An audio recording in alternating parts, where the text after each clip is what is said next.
দর্শক, এবারে নিত্যপণ্যের বাজার দর সাথে মাছের বাজারেরও খবর জানবো। নাটোর এবং ব্রাহ্মণবাড়িয়া থেকে আমাদের সহকর্মীরা আমাদের সাথে যুক্ত হচ্ছেন। শুরুতে যাব দেবাশিস কুমার সরকারের কাছে, তিনি আছেন নাটোরে। দেবাশিস।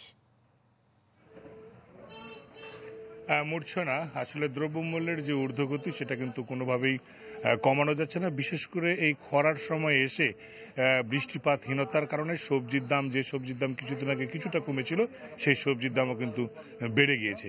তাছাড়া নতুন ধান উঠতে শুরু করলেও শেষ পর্যায়ে এসে ধানের প্রচুর পরিমাণে সেচ দেওয়ায় কৃষকরা বলছেন এবং ব্যবসায়ীরা বলছেন যে ধানের দাম বেড়ে গেছে। তার কারণে প্রত্যেকটা চালেই কেজিতে 3 থেকে 4 টাকা পর্যন্ত বৃদ্ধি পেয়েছে।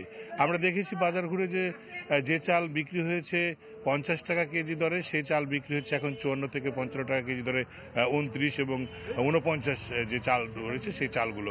এছাড়া মিনিকেট চাল বিক্রি হচ্ছে, যে চাল বিক্রি হচ্ছে 60 টাকা দরে, 62 টাকা দরে, সেই চাল বিক্রি হচ্ছে 64 থেকে 65 টাকা দরে।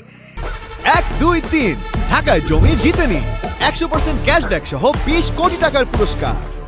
এছাড়া কাটারি ভোগের দামও বেড়েছে, 70 থেকে 72 টাকা কেজি দরে বিক্রি হতে দেখা গেছে।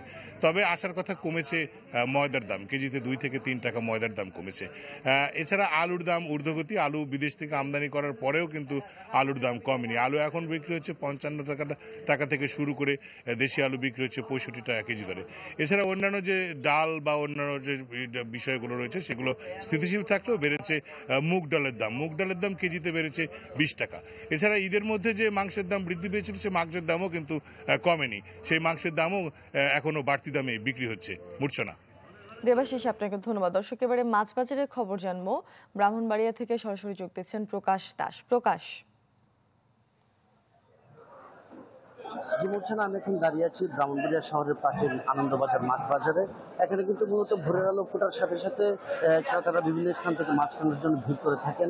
তবে ঈদের পর থেকে কিন্তু এখানে সব ধরনের মাছের দামই বেড়েছে। এখানে আমি যদি রুই মাছের কথা বলি, এখানে রুই মাছ প্রতি কেজি বিক্রি হচ্ছে 350 থেকে 360 টাকা, কাতল মাছ 380 থেকে 400 টাকা, এবং তেলাপিয়া ও পাঙ্গাস মাছ 180 থেকে 200 টাকা কেজি দরে বিক্রি হচ্ছে। এছাড়াও চাষের যে ট্যাংরা মাছ রয়েছে সেগুলো কিন্তু 650 থেকে 700 টাকা কেজি দরে বিক্রি হচ্ছে। এছাড়াও দেশীয় প্রজাতির যে মাছগুলো রয়েছে, শিং, বাইম, কানলা সহ যে দেশীয় প্রজাতির মাছগুলো রয়েছে সেগুলো কিন্তু 800 থেকে 1000 টাকা কেজি দরে বিক্রি হচ্ছে। ক্রেতারা জানিয়েছেন যে যেহেতু একদিকে মাংসের বাজার দর ঊর্ধ্বমুখী, একই সাথে মাছের দর বেড়ে যাওয়াতে কিন্তু তাদেরকে অনেকটাই বিপাকে পড়তে হচ্ছে। তারা মূলত যেটি জানিয়েছেন যে ক্রেতাদের এখন মাছের দিকে ঝুঁকটা একটু বেশি থাকার কারণে সেটিকে পুঁজি করে কিন্তু ব্যবসায়ীরা মাছের দামটা বাড়িয়েছেন। কিন্তু তারা কিন্তু বাজার মনিটরিং এর কিন্তু একটি দাবি জানিয়েছেন। তো বিক্রেতারা তবে জানিয়েছেন যে যেহেতু মাছের খাবারের দাম বেড়েছে, সেজন্য কিন্তু চাষের যে মাছগুলো রয়েছে সেগুলোর দাম বেড়েছে। পাশাপাশি